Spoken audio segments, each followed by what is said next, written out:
गरीब साध साध सब नेक हैं, आप अपनी ठोरी। जो सतलोक ले जावेंगे वो साधु कोई और।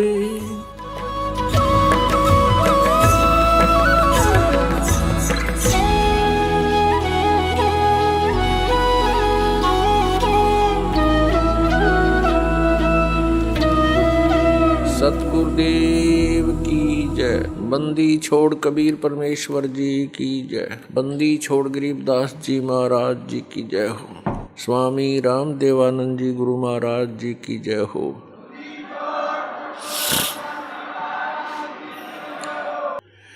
दंडवतम गोविंद गुरु,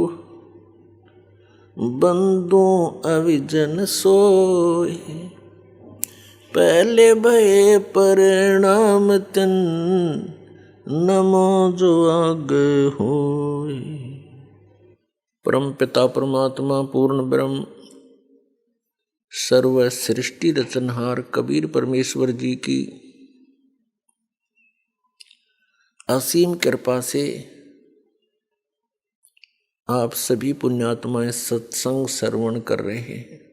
परमात्मा कबीर जी हम काल जाल में फंसे हुए सभी प्राणियों के इस दुख को जानकर समझकर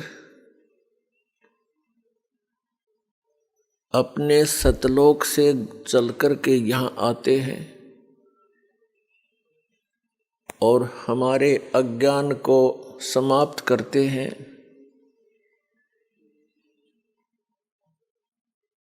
हमें ये बताने की चेष्टा करते हैं कि तुम सभी प्राणी ऐसे स्थान से आए हुए हो जहाँ पर किसी वस्तु की कमी नहीं, किसी वस्तु का वहाँ पर अभाव नहीं। वहाँ कोई दुख नहीं, वहाँ पर व्यर्थ अवस्था नहीं। सृष्टि ऐसी ही है, शरीर आपके ज्यों के त्यों हैं। वहाँ जो आपको शरीर प्राप्त था वो सभी रोग रहित, व्यर्थ अवस्था उसमें नहीं होती, वहाँ मृत्यु नहीं होती। उस स्थान को आप अपनी गलती के कारण छोड़ आए। अब आप यहाँ पर ये दंड भोग रहे हो, सजा भोग रहे हो, और यहाँ पर आप जी ने इन दुखों को ही सुख मान लिया। यदि किसी को अधिक दुख है और उससे कुछ कम दुख को हमने सुख समझ लिया, और यहाँ पर सुख नाम की वस्तु नहीं है, आपने सुख देखा ही नहीं है, इसलिए इन्हीं अटकलबाजियों में आप सुख मान रहे हो। कैसे? जो निर्धन है वो सोचता है धनवान सुखी। ये कार और कोठियों में निवास करता है, सफर करता है। अब धनवान को स्वप्न में भी सुख नहीं होता। धनवान समझता है, धनी व्यक्ति सोचता है कि राजा लोग सुखी होंगे। ये राजा लोग सुखी हैं, राजा सुखी हो ही नहीं सकता। विचार की बात है, जैसे एक परिवार का मुखिया अपने 4-5 सदस्यों की व्यवस्था में कितनी टेंशन लिए फिरता है। किसी को बीमारी है, किसी का विवाह नहीं हुआ, किसी का विवाह हो गया तो बालक नहीं, और 100 समस्याएं उसकी जान को बनी रहती हैं। राजा एक बहुत बड़े अक्षेत्र का मुखिया होता है। इससे खूब आसानी से अंदाजा लगाया जा सकता है वो कितना सुखी हो सकता है। स्वप्न में भी सुख नहीं उस व्यक्ति को जो राजा बना हुआ है। ठीक है, अपनी घूटी सूटी लाकर रात काट लेता होगा, घंटे 2 घंटे पड़ जा पी कर शराब, सुख नहीं है। हाँ, उस व्यक्ति को जो परमात्मा से जुड़ा हुआ है, कबीर परमेश्वर की भक्ति करता है, वो चाहे निर्धन है, चाहे धनवान है, चाहे राजा भी क्यों ना बना हो, वो भगवान से डरने वाला, परमात्मा उसका साथी होता है। उसके ऊपर आने वाली आपदाओं को तुरंत निवारण करता है, क्योंकि कबीर परमात्मा वो सुख सागर हैं जो अपने बच्चों का दुख देख नहीं सकते। और जब तक हम इस परमेश्वर की शरण में नहीं आते हैं तो हम अन्य उपासनाएं जो करते हैं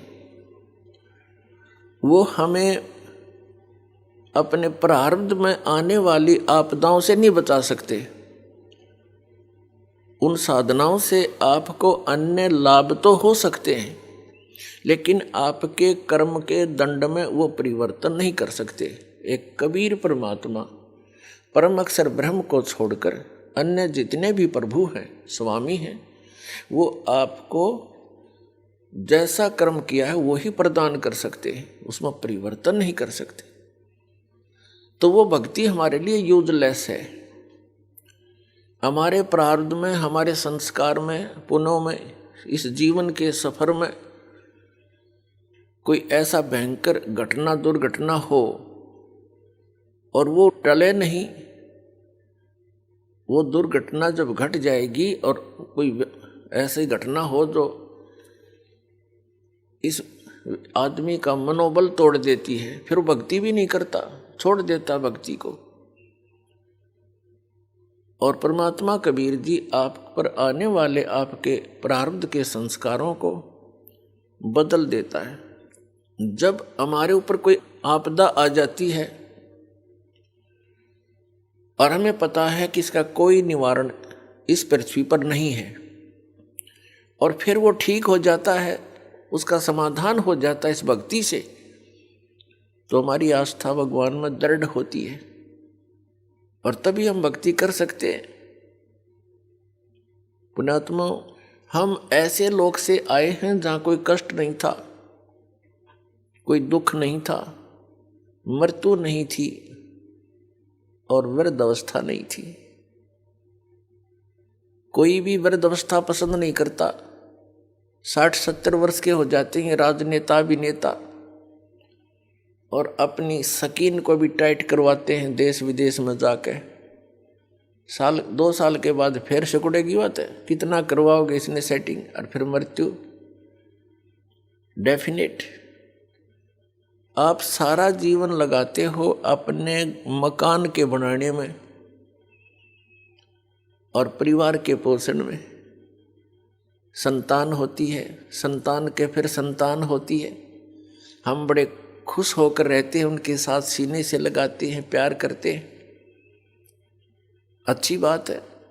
और 1 मिनट में ना जाने उन प्यारे बच्चों की मृत्यु हो जाए या स्वयं की हो जाती है, तो खाक है ये जीवन।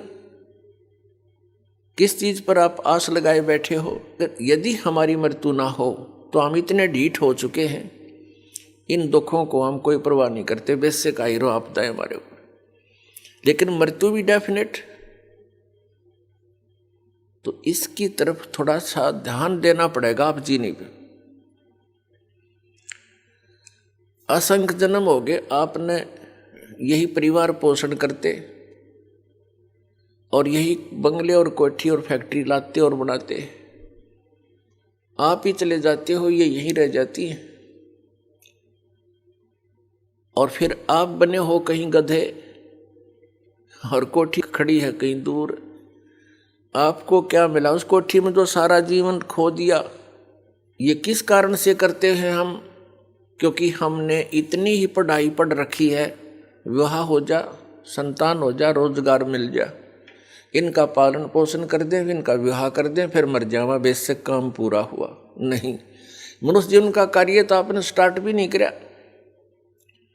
मनुष्य जीवन का जो काम था वो तो आपने प्रारंभ भी नहीं किया। वो कौन सा कार्य है? परमात्मा की भक्ति, परम अक्षर ब्रह्म की भक्ति। मोक्ष प्राप्ति, जन्म मृत्यु के रोग से छुटकारा, जरा और मरण से छुटकारा। और ऐसा ना होने से तो आपका जीवन व्यर्थ है। ये क्रियाएं जिस पर हम आप आ सकते हैं, ये तो पशु पक्षी भी करते, फिर मनुष्य जीवन की क्या आवश्यकता थी। इसमें कितनी सद्बुद्धि दी है, कैसे हाथ पैर दिए हैं, बुद्धि दी भगवान ने कि यहाँ पर आपदाएं तो आएंगी ही आएंगी। जैसे वर्षा घनी होगी, सर्दी गर्मी भी आती है, तूफान भी आते हैं।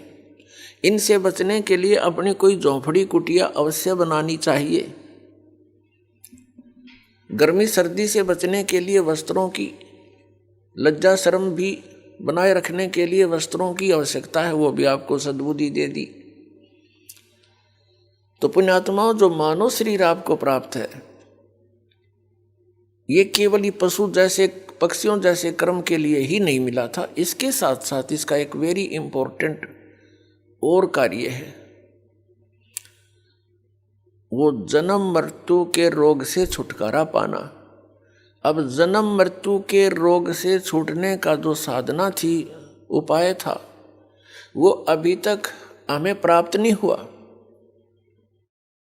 जिस कारण से हमने इस जन्म और मरण के विधान को फाइनल मान लिया। ज्यादा से ज्यादा कोई साधना साधक करता है, वो स्वर्ग तक अपनी बुद्धि सेट करे बैठा था, चाहे वो किसी धर्म मजहब का क्यों ना हो। और स्वर्ग क्या है? स्वर्ग में गया हुआ प्राणी अपने पुण्यों को समाप्त करके पुनः फिर पृथ्वी पर आ जाता है अपने संस्कार भोगने के लिए। चाहे मनुष्य जीवन भी प्राप्त हो सकता है और अन्य प्राणियों के शरीरों में भी कष्ट आप जी को उठाना पड़ता है। स्वर्ग क्या है? स्वर्ग एक रेस्टोरेंट है, होटल है। ऐसे बढ़िया एटमॉस्फेयर में जैसे पृथ्वी के ऊपर उदाहरण दें तो गर्मियों के अंदर पंजाब, हरियाणा, राजस्थान, उत्तर प्रदेश, मध्य प्रदेश आदि जो राज्य हैं, इनमें गर्मी कहर तोलती है। अप्रैल से शुरू हो जाती है और जून तक, जुलाई तक फिर वर्षा हो जाती है, थोड़ा सा एटमॉस्फेयर ठीक हो जाता है। तो इन 3-4 महीनों में गर्मी से बचने के लिए कोई सेठ साहूकार व्यक्ति, धनी, शिमला, कुल्लू, मनाली हिली स्टेशन पर चला जाता है, तो उसने वहाँ होटल में रहना पड़ता है, किराए पर कमरा लेता है होटल में। तो वहाँ सारा कुछ उसकी जेब से खर्च होता है, खाना भी और कमरे का किराया भी। वहाँ वो कोई इनकम नहीं कर सकता, केवल वो समय व्यतीत करने जाता है गर्मियों का। और 20, 30, 50 हजार, 1 लाख रुपया आजकल 3-4 महीनों में करके खराब, और फिर वापस उसी कर्म क्षेत्र में आना पड़ता है। आगे हो सकता दाव लगे ना लगे, लाख रुपये बच्चे ना बच्चे उसको एक्स्ट्रा, तो फिर वहीं रहना पड़ेगा उसी दुख में। ठीक इसी प्रकार जो साधनाएं पुण्य प्राणी करते हैं, परमेश्वर कबीर जी की सत साधना के अतिरिक्त वो केवल स्वर्ग तक ही पहुंचते हैं और उस स्वर्ग रूपी होटल में अपनी पुण्यों की पूंजी का नाश करके वह पुनः फिर पृथ्वी पर आ जाते हैं। और ये प्रोसीजर, ये प्रोसेस असंख्य जन्मों से आप प्राप्त कर रहे हो, इसी के अंदर आप लिप्त हैं। पहले तो इस मार्ग को बताने वाला हमें मिला नहीं कि इस स्वर्ग से भी आगे कोई ऐसा स्थान है जिसकी प्राप्ति होने के उपरांत प्राणी पुनः पृथ्वी पर नहीं आता, उसका जन्म मृत्यु कभी नहीं होता और वो सदा के लिए सुखी हो जाता है। वहाँ एक और स्थान है अभी तक, जैसे उस स्थान को सतलोक कहते हैं, अमरलोक भी कहते हैं हमारी संत भाषा में। उस परमेश्वर ने जो वहाँ का मालिक है, हम सबका कंट्रोलर है, सबका जनक है, सबका परमात्मा है कबीर जी, उसने स्वयं आकर के उस स्थान की जानकारी हमें दी है कि तुम यहाँ के रहने वाले नहीं हो और आप यहाँ केवल अपनी यातनाएं भोग रहे हो इस पृथ्वी पर। आप सतलोक के वासी हो, वहाँ रहा करते थे, आपके सारे मकान जो के तो वहाँ पर विद्यमान है, बहुत सुंदर मकान है वहाँ पर, सारी व्यवस्था वहाँ पर आपकी बनी हुई है, बड़े सुंदर पार्क हैं, फलदार वृक्ष आपके महलों में लगे हुए हैं, आसपास आपके आंगन में बहुत बढ़िया सुंदर आपके वहाँ मकान है। उस व्यवस्था से हम पहले परिचित थे, वो आज भी आत्मा में घर किए हुए, उसी की नकल हम यहाँ इस डुप्लीकेट लोक में कर रहे हैं। बड़ी कोठी हो, आगे आंगन हो, बड़ा पार्क हो, झूल लली हो, फूलदार वाटिका बनी हो, टहल करें। तो पुण्यात्माओं यह कोशिश भी करते हैं, बगीची हो, आंगन हो, बड़े सेठ लोग, बड़े अफसर यही चाहते हैं। चाहते तो सभी हैं, लेकिन उनका दाव लग जाता है या नकली अरेंजमेंट करने की। लेकिन यहाँ सुख नाम की वस्तु नहीं, टहल रहा वाटिका में और टेंशन है उसके दिमाग में, पता नहीं कहाँ घूम रहा, वाटिका के भ्रमण का आनंद भी नहीं ले पाती यहाँ पर। तो परमात्मा ने बताया कि वहाँ एक और स्थान है, उसने उस परमेश्वर ने स्वयं आकर बताया आपको,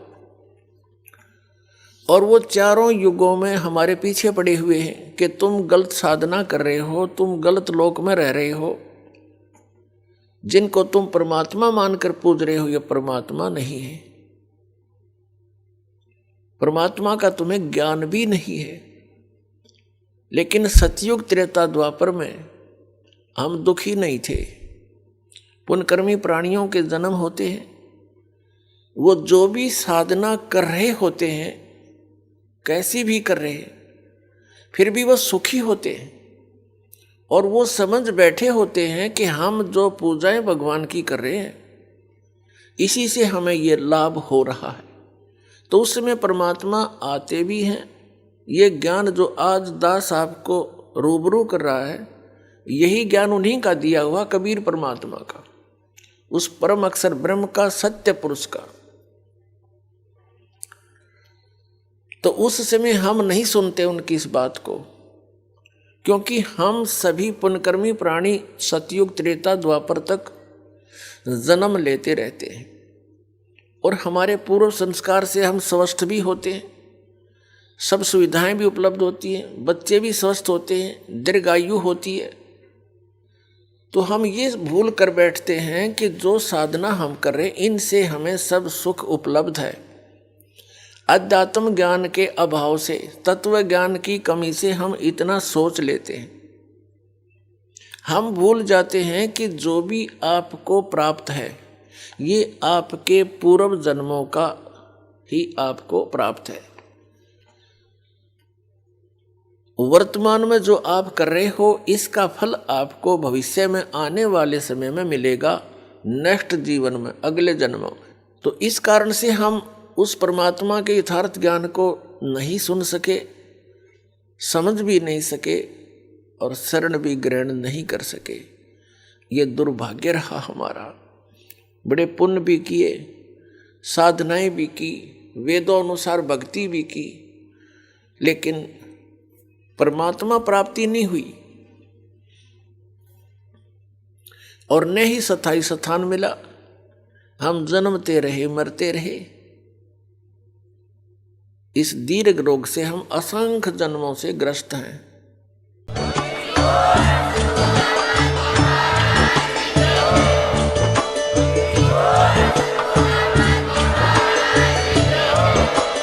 आप सुन रहे थे जगत गुरु तत्वदर्शी संत रामपाल जी महाराज जी के मंगल प्रवचन। अधिक जानकारी के लिए विजिट कीजिए हमारी वेबसाइट www.jagatgururampalji.org। संत रामपाल जी महाराज जी के शुभ आशीर्वाद से पूरे विश्व भर में 500 से भी ज्यादा नाम दीक्षा केंद्र हैं, जिन पर संत रामपाल जी महाराज जी द्वारा ऑनलाइन निशुल्क नाम दीक्षा दी जा रही है। अपने नजदीकी नाम दीक्षा केंद्र का पता करने के लिए संपर्क करें 8222880541।